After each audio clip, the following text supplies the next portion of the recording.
The sun blazed down on the road, turning it into a river of molten orange.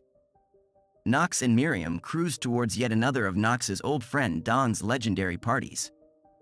As Knox turned onto Don's driveway, he glanced at his wife. Don's outdone himself again, Miriam sighed, fussing with her hair in the rearview mirror. Bet he's invited half the city. Knox nodded, memories of past visits flashing through his mind. Ancient oaks loomed over the gates, casting soft shadows across the manicured lawn. You know Don, he grinned. For him, the more, the merrier. Though he always complains about hating these massive gatherings. Miriam snorted, shaking her head.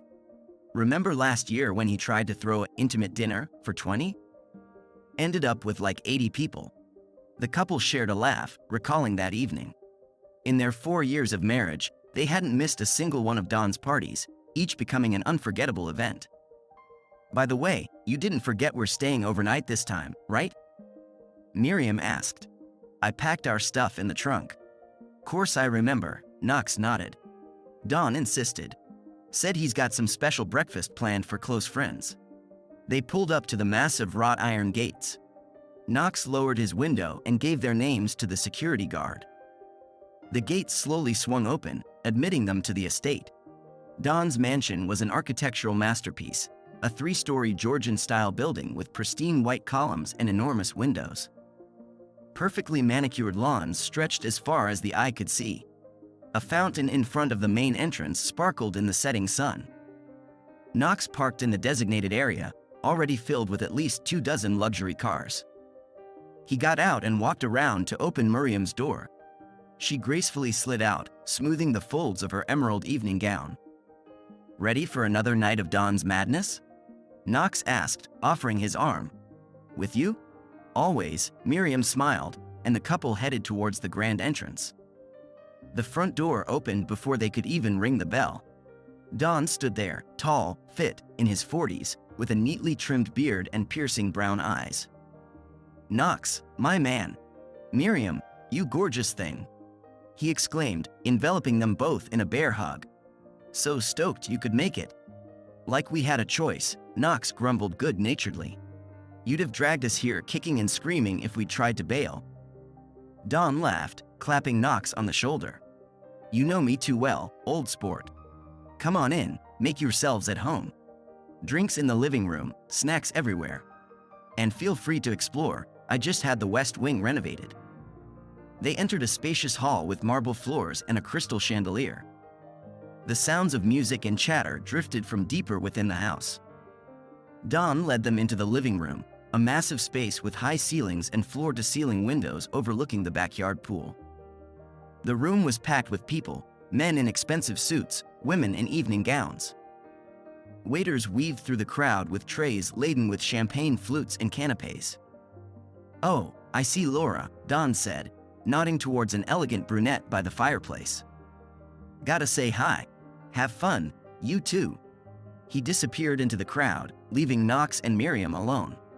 Well, let's see who our unstoppable friends roped in this time, Knox suggested, snagging 2 champagne flutes from a passing waiter. The next few hours flew by in a blur.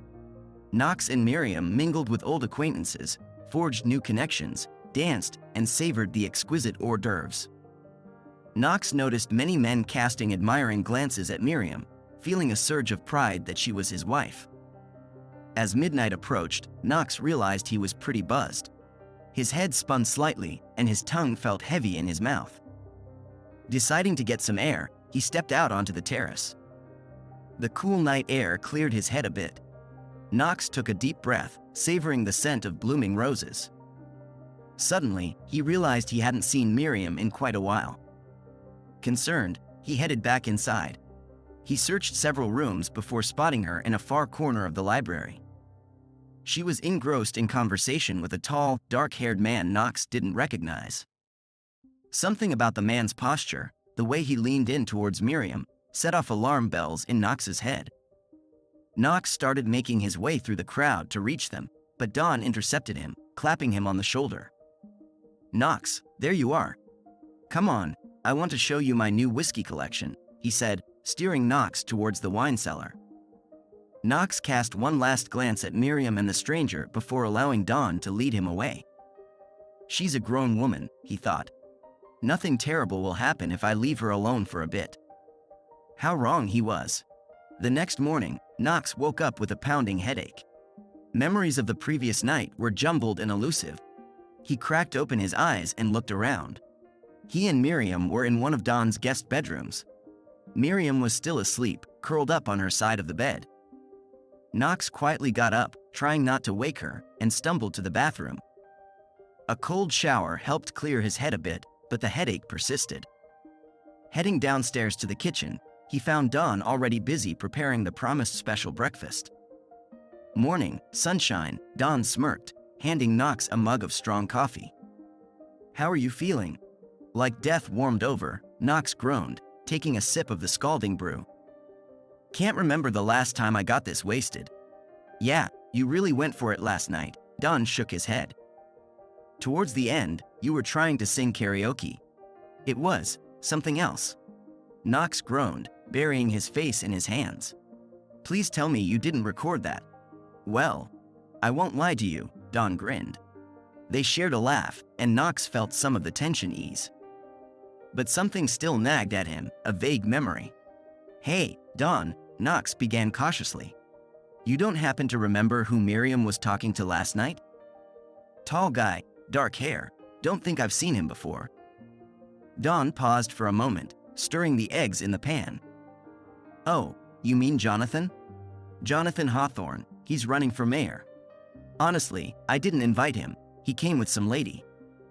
But she left early, and he stuck around. Knox frowned, trying to piece together fragments of memories. What do you think of him? He asked, aiming for casual. Dawn shrugged. Honestly? Not a fan. Seems like a real slimeball. Rumor has it he's not above using dirty tactics in politics. And in his personal life, well, let's just say he's got a weakness for married women. Knox felt a chill run down his spine. Did you see him interacting with Miriam? Briefly, Dawn replied, plating up the eggs. They were talking for quite a while. But you know Miriam, she can handle herself. Knox nodded, but a seed of doubt had been planted. At that moment, Miriam walked into the kitchen, sleepy and disheveled. She kissed Knox on the cheek and thanked Dawn for breakfast. Knox watched her closely, trying to detect any signs of what? He wasn't sure. They ate breakfast, exchanging jokes and reminiscing about the previous night. Miriam seemed normal, maybe a bit tired, but cheerful and affectionate. Knox almost convinced himself his suspicions were groundless. Saying goodbye to Dawn, the couple got in the car and headed home. On the way, Miriam chatted about the people she'd met at the party. Knox listened half-heartedly, nodding at appropriate intervals. His wife didn't mention Jonathan's name once. 3 months later, Knox had reason to remember that night in painful detail. The last 2 months had been tumultuous in his household. Soon after the party, Miriam had started coming home late from her meetings or visits to her parents. When he asked about her tardiness, she became defensive, saying she'd either lost track of time or needed to finish a project or something else before she could leave. She'd also started volunteering at the local Republican Party office after work, and it was taking up her time. Miriam was a manager in her department, and her skills in that area were near legendary. She'd become a volunteer office manager at the local campaign headquarters and was consulting on information initiatives. From the little he'd heard, it seemed she'd become quite the popular volunteer. Like many cuckolded husbands who don't know they're being cuckolded, when she started leaving their home more often, Knox began to notice their sex life was suffering. He started getting turned down more often. She always had a reason, like she was tired, or it was too late, or they didn't have time, but the fact remained. One day, Knox was talking to Dawn about the recent troubles in his marriage. Dawn gave him a concerned look.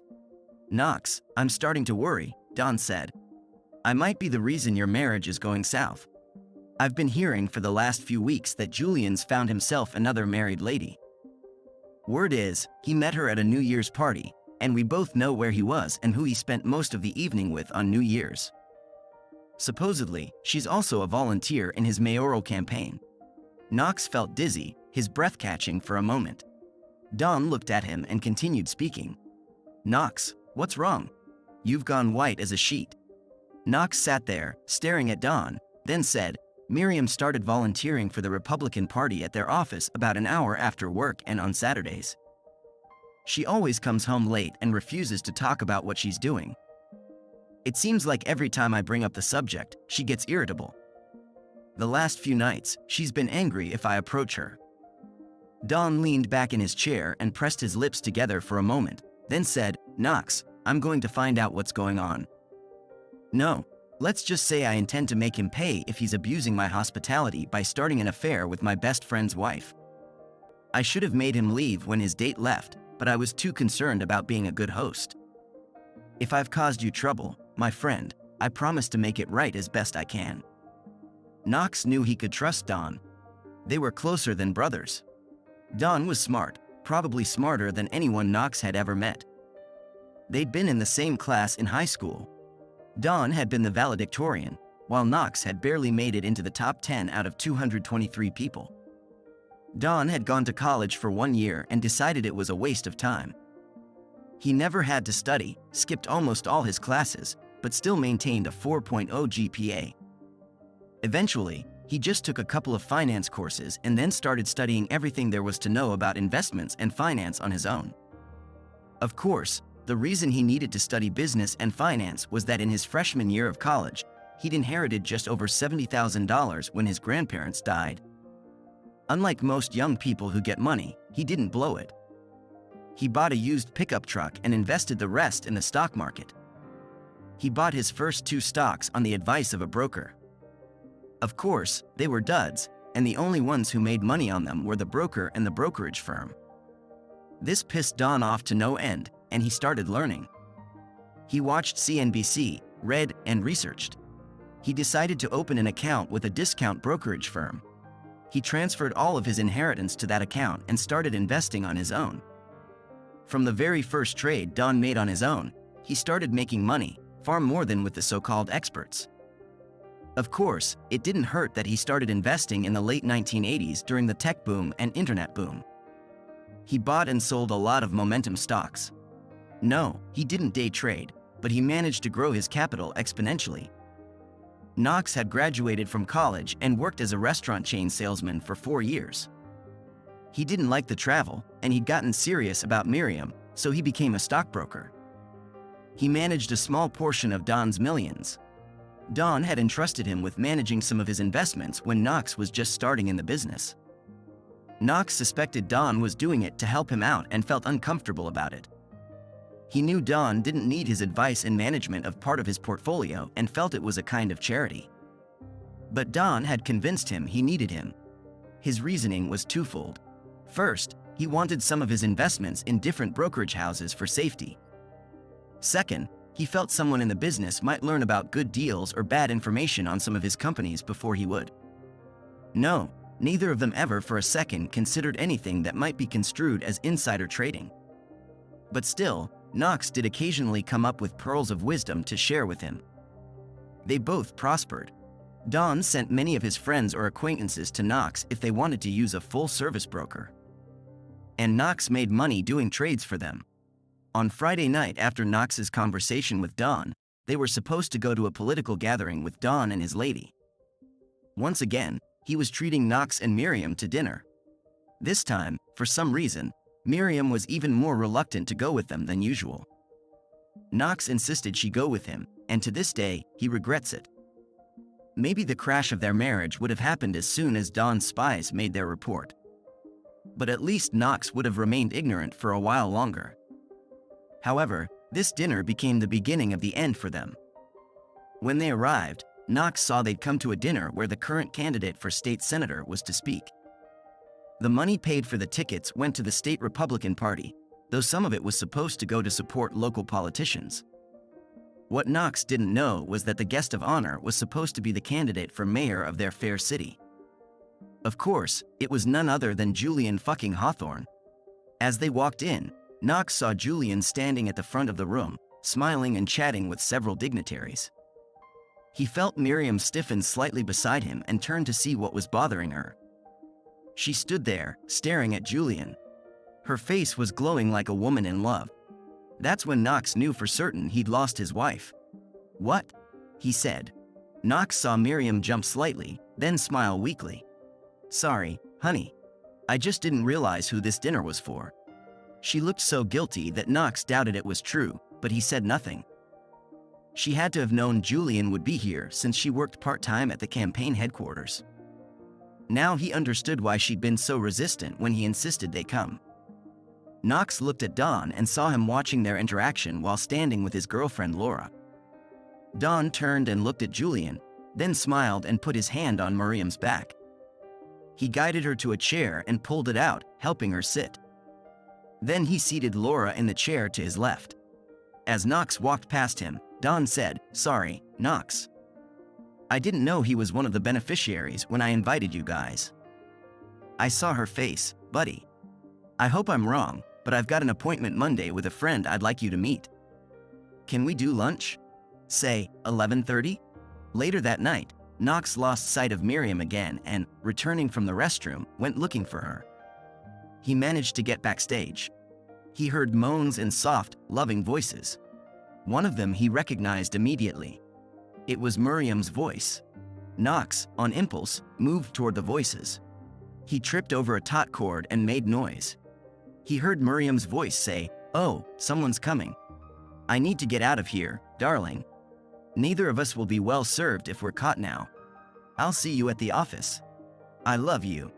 Knox heard a quick smack like she'd given a quick kiss, then rapid footsteps moving away on the other side of the stage.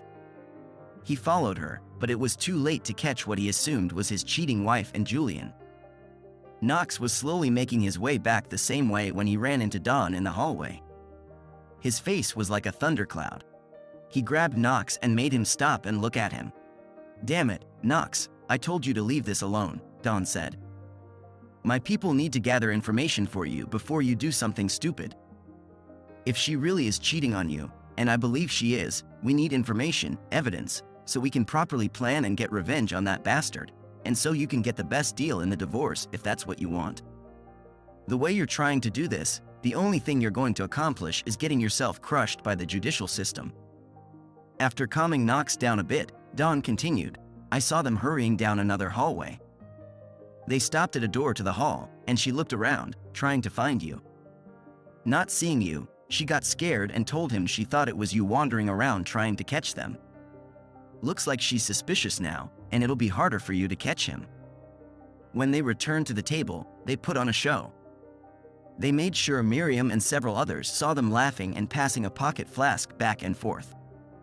Miriam looked at Knox as he sat down next to her and asked where they'd been.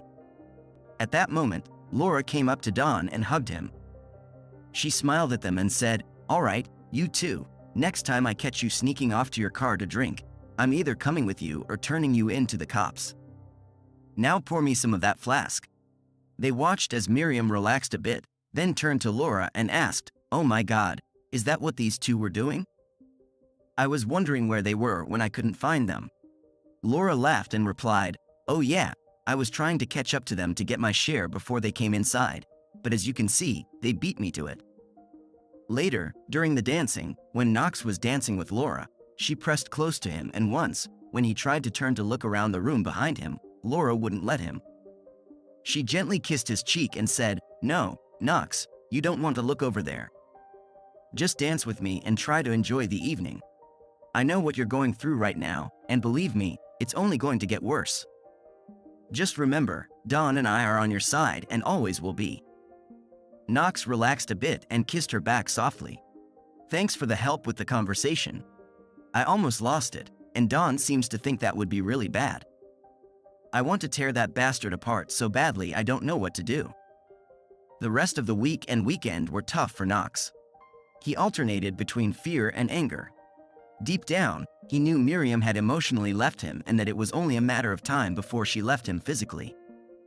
They hadn't been a happy couple for weeks now. He'd started to mentally distance himself from her, though he wasn't sure if she was cheating.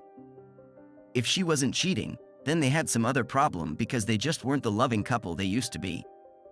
Finally, it was time for his meeting with Don and his friend. Knox was almost certain his friend would turn out to be a private investigator. He was nervous and felt sick to his stomach. Knox was upset and feeling ill. He could feel himself getting angry and knew Don and his friend could see it. He was terrified of what he might learn and at the same time wanted to know. Don stood up as Knox approached the table, shook his hand, and gave him a hug.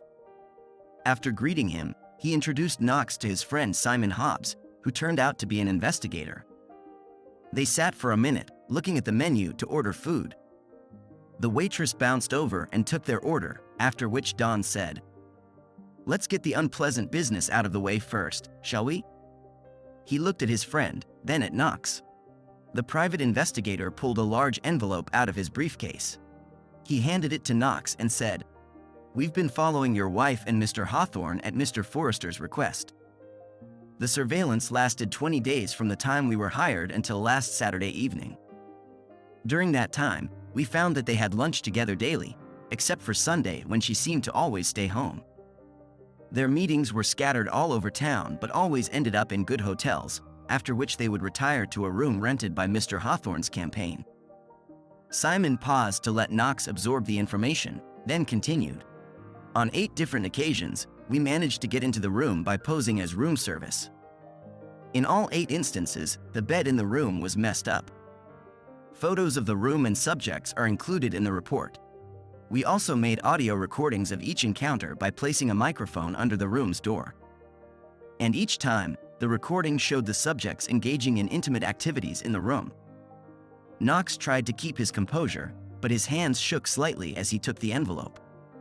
Simon continued, "Many days, we documented inappropriate contact in the campaign headquarters or after it. We have photos of the subjects doing this 3 times in the campaign headquarters and once when they were attending a party at a local bar with Mr. Hawthorne's friends and supporters." Don put his hand on Knox's shoulder, trying to support his friend. Knox took a deep breath, trying to control his emotions. "Perhaps the best, or at least the most damaging, thing we stumbled upon was when Mr. Hawthorne used your wife to gain the support of the Municipal Employees Union," Simon continued. "They met with the union president, Stephen Negrano, at a gentleman's club. He seemed very taken with your wife. We have photos of her sitting on his lap." Knox felt his face flush with anger and shame. He clenched his fists under the table, trying to keep it together. "My operative managed to get close enough to record the conversation," Simon said. "Listen to this excerpt from the recording, and then we'll continue." Simon placed a small laptop on the table and started playing a clip from a flash drive. "You'll get a copy of this flash drive in your report, but I wanted to discuss this incident with you before we finish our meeting. My operative rated this information highly, and I think your lawyer will too." Don and Knox leaned forward and started listening to and watching the following clip. During the session, Miriam was seated between Julian and Stephen.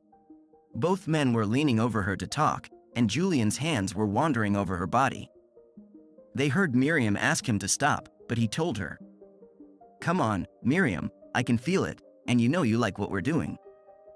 Just relax and go with the flow." When he stopped talking, Julian leaned into Miriam and kissed her. Stephen looked at Julian and said, "Julian, I think you know what you need to do to get the union's approval. I want to spend the weekend with this lady. If I get that, I'll ensure the union supports your candidacy." Miriam tensed up and tried to stand, hissing, "No, that's never going to happen. Now let me go." Stephen just looked at Julian and raised his eyebrows. Julian swallowed and leaned into Miriam. He said, "Honey, we really need this endorsement. Please, just agree and help me with this. It'll help secure our future, and besides, you've done it before. Just tell your idiot husband you have a meeting this weekend." In the video, Miriam looked shocked and resisted for a few more seconds, then she relaxed and agreed. About this time, the club manager approached the table. He looked at Miriam, then at the men on either side of her. He looked nervous and stuttered as he spoke. "Please, Mr. Negrano, I've been turning a blind eye to a lot, but I've been informed that you and the guys have gotten too obvious.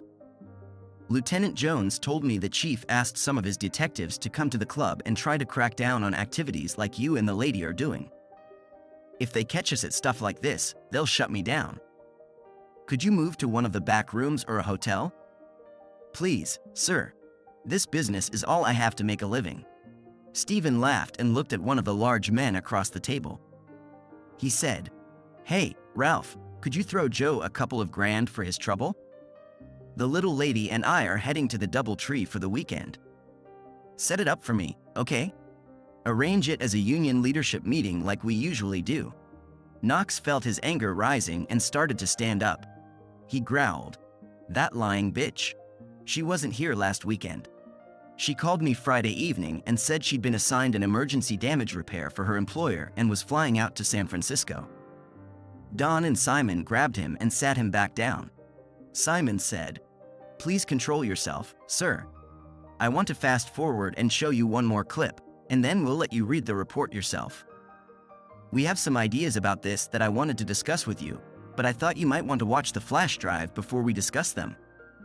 Knox took a deep breath, trying to calm himself. He nodded, indicating to Simon that he was ready to continue. "Now my operatives stopped filming in the club and called for backup," Simon continued. "My operatives managed to get ahead of Stephen and reach the DoubleTree Hotel. After the goons checked him in, he and Miriam went to the bar for drinks. My operatives followed the goons into the room in hotel staff uniforms we'd purchased. When they opened the door, my people followed them in. After the goons finished checking the room, my people started putting out pillows, flowers, and other decorations." Simon smiled and continued. "The senior one even sent his assistant for fresh flowers and champagne so they'd have an excuse to linger in the room longer. We managed to set up several cameras and microphones in the main room and 2 bedrooms. By the time your wife and Stephen returned to the room, they were both drunk. The cameras caught this footage, among other things." Simon started playing the flash drive on his small computer again. Miriam and Stephen entered the room and closed the door. Then they went to the bedroom and engaged in intimate activities. After that, Simon turned off the computer. He looked at Knox and said, "Your wife remained in the hotel room until checkout on Monday.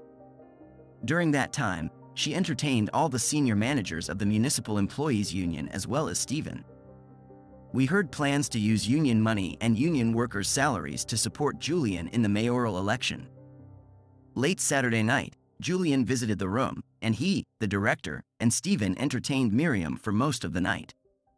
We have photos of this, as well as footage of them planning misuse of city funds if Julian is elected.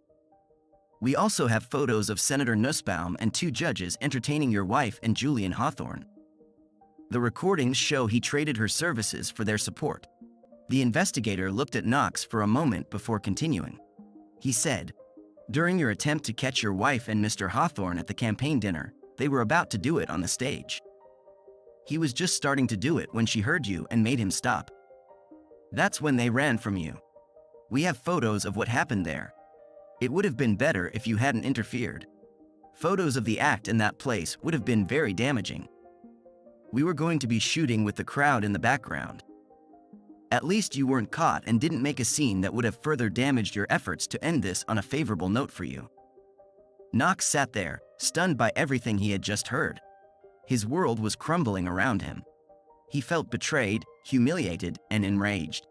Simon continued, "We've provided you with a copy of the entire case, sir, and will provide it to your attorney if you wish. Our fees for the investigation will cover any testimony in court if that's required.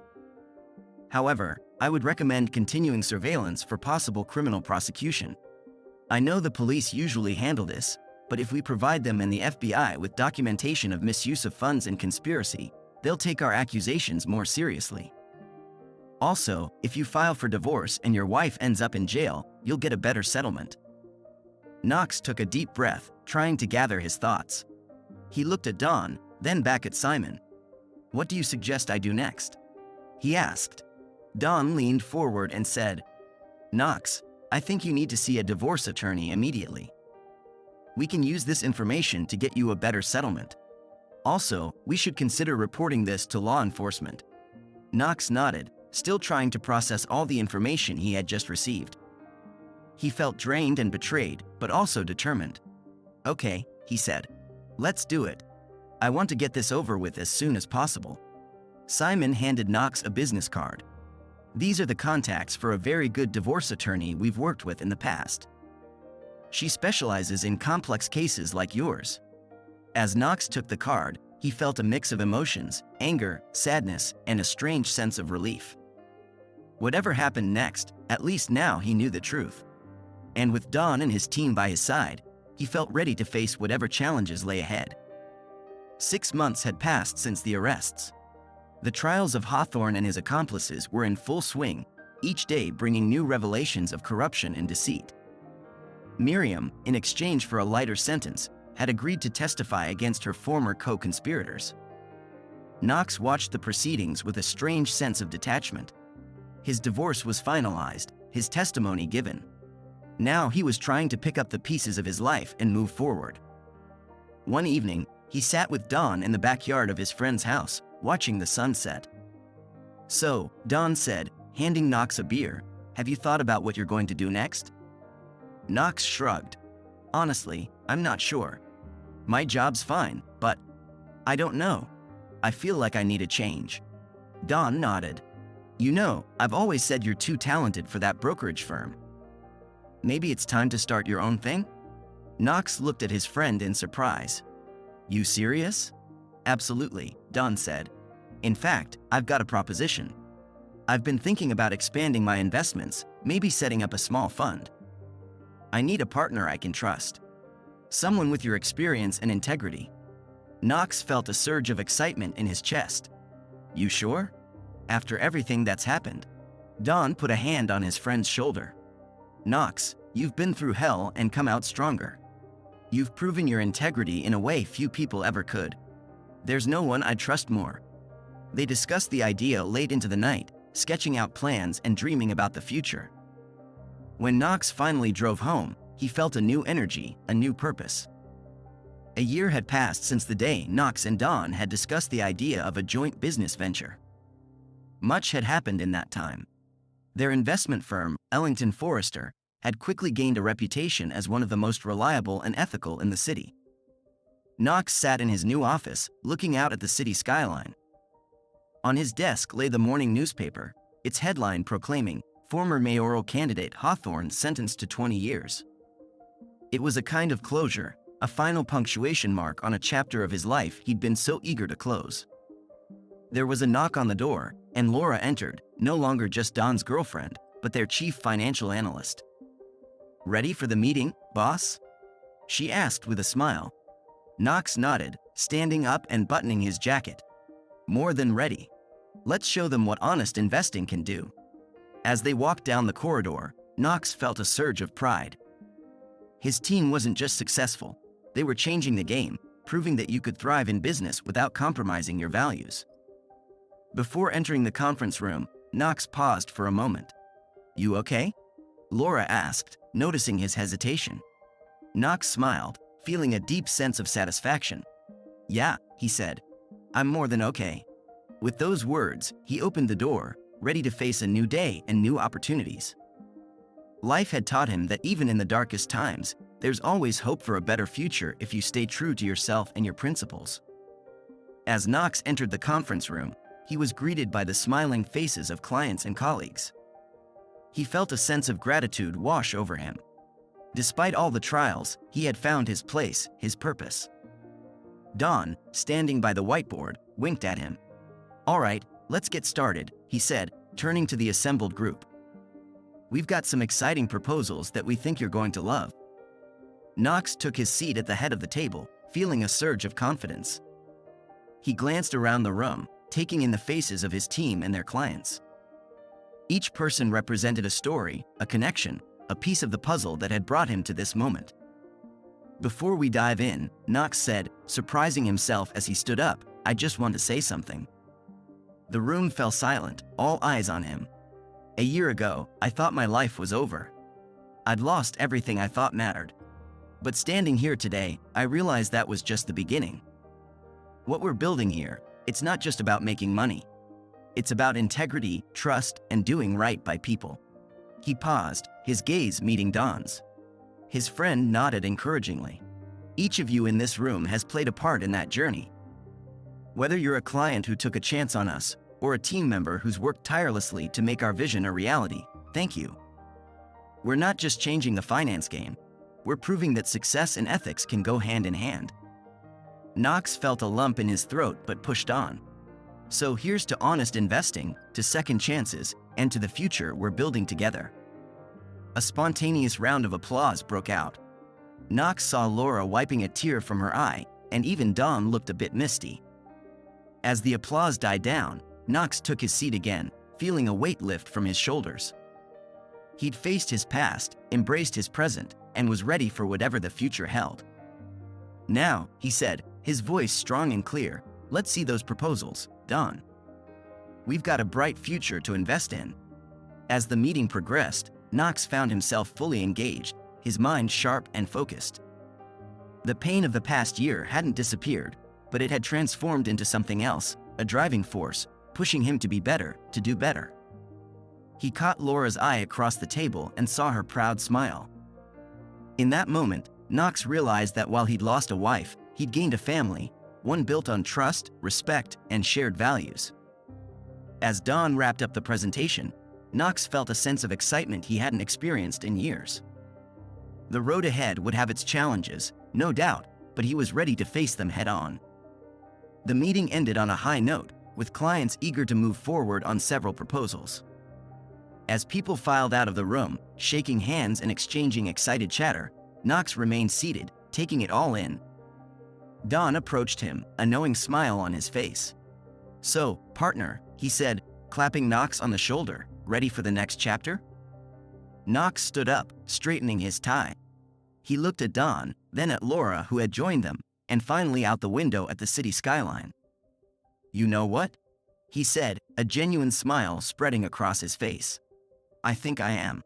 As they left the conference room together, Knox felt a sense of possibility he hadn't experienced in a long time.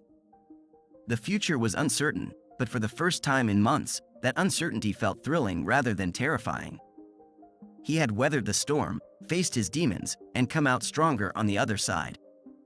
Whatever challenges lay ahead, Knox knew he had the strength and the support to face them.